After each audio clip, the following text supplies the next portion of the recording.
کہ جب کوئی مرد عورت روزہ رکھتا ہے یا رکھتی ہے تو پچھلے 330 دن کے گناہ، آج روزہ رکھا، بھٹی تیار ہو گئی، گناہ ڈال کے جلاؤ، دوسرے دن اور گناہ جلاؤ، تیسرے دن اور گناہ، چوتھے دن اور، 30ویں دن سارے گناہوں کو اللہ تعالیٰ جلا کے راکھ کر کے ایمان والے مرد عورت کو پاک کر کے صاف کر کے آخری رات کہتا ہے جاؤ بخشے بخشائے چلے جاؤ، جاؤ بخشے بخشائے چلے جاؤ۔ تو میرا نبی تو 2 کھجور پہ روزہ رکھتے تھے۔ اور ایک بڑا خوبصورت واقعہ ہے رمضان کا، کہیں سے بکرے کی سری پکی ہوئی آ گئی تو آپ بڑے شوق سے کھا رہے تھے، اور ساتھ ارباز بن ساریہ بھی تھے، حضرت علی بھی تھے اور حضرت مقداد بھی تھے، 3-4 آدمی سری کھا رہے تھے۔ بلال رضی اللہ تعالیٰ عنہ آئے کہ یا رسول اللہ سحری کا ٹائم ختم ہو گیا ہے، میں اذان دینے جا رہا ہوں، آپ کھانا پینا بند فرما دیں۔ اب میں کہا ٹھیک ہے، وہ باہر چلے گئے، اذان دینے لگے، پھر خیال آیا میں دیکھ لوں کہ آپ نے کھانا چھوڑا کہ نہیں چھوڑا، واپس آئے تو آپ کھا رہے تھے۔ کہا یا رسول اللہ واللہ لقد اصبحت، اللہ کی قسم صبح ہو گئی۔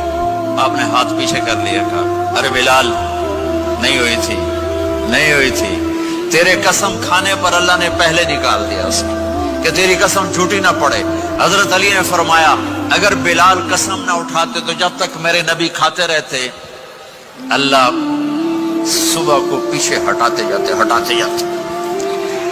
دیگ پک رہی تھی، ابو عبیدہ رضی اللہ تعالیٰ عنہ بن جراح وہ دیگ پکا رہے تھے، بکرا۔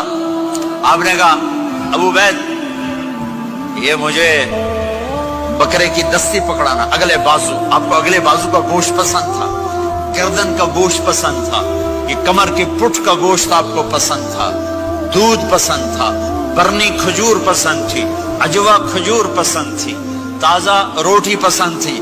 آپ یا تازہ کھاتے تھے یا فاقہ، توڑی طرح نہیں 8 دن پکا کے فریڈاں ٹھوک دے ہو تو کٹ کے گرم کی رکھو تو کھاتی رکھو، یا آپ تازہ کھاتے تھے یا فاقہ فرماتے تھے۔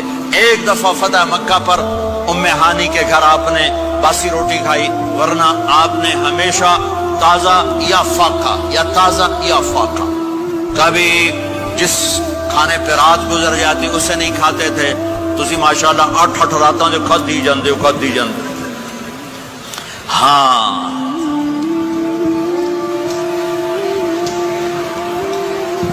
تو کہنے لگے عبید یہ دستی پکڑانا، تو انہوں نے ایسے بکرے کا بازو نکال کے پورا آپ نے یوں پکڑا، نوچ کے پھینکا، کہ دستی پکڑانا، آپ نے انہوں نے یوں نکالا، ڈوئی سر آپ نے پکڑا، کھایا، کہا مجھے بکرے کا بازو دستی پکڑانا۔ کہا یا رسول اللہ بکرے کی 2 ہی ہوتی ہیں۔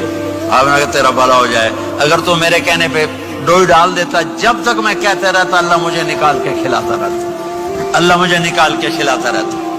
اللہ نے رمضان بھیجا ہوا ہے، رمضان آ رہا ہے، اللہ کی رحمتوں کا جنت کے دروازے کھل گئے، جہنم کے دروازے بند ہو گئے، ایک دوسرے کو معاف کر دو، روزے کی حفاظت کرو۔ اب بہت سے بہن بھائی آئے بیٹھو، لڑے ہوئے ہوگے، ناراض ہوگے، میاں بیوی لڑے ہوئے ہوں گے، بھائی بہنیں لڑی ہوں گی، رمضان آ رہا ہے، تیاری کرو۔ جیسے حج پر جانے سے پہلے معافیاں مانگتے ہو، رمضان سے پہلے بھی ایک دوسرے سے معافی مانگو، ایک دوسرے کو معاف کرو، ایک دوسرے کو درگزر کرو، خود جا کے معافی مانگ لو، اللہ آپ کا مقام اونچا کر دے گا، مرتبہ اونچا کر دے گا۔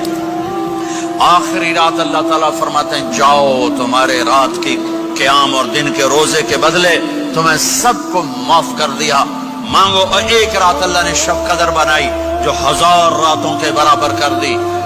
وہ آپ کی تو راتیں بڑی چھوٹی ہیں، 5 راتیں جاگ لو، 3 گھنٹے دی بھی نہیں رات ہوندی، تو 5 راتیں جاگ لو، 21 23 25 27 29، ان میں سے ایک رات ضرور شب قدر ہوگی۔ ایک رات کا جاگنا 80 سال کی عبادت سے بڑھیا ہو جائے گا، صرف ایک رات کا جاگنا، ایک رات کا جاگنا۔ ایک شرط ہے، دل میں بغض نہ ہو، نفرت نہ ہو، حقارت نہ ہو، کسی مسلمان کو حقیر نہ جانو، بلکہ کسی انسان کو حقیر نہ جانو، تو آپ کی بندگی اللہ کی بارگاہ میں پہنچ کر آپ کے مقام کو اونچا کر دیں گی۔ میرے نبی کا سارا رمضان گرمیوں میں گزرا ہے، گرمیوں میں گزرا ہے، اور آپ نے 3 دن تراویح کی نماز پڑھائی، پہلے کسی امت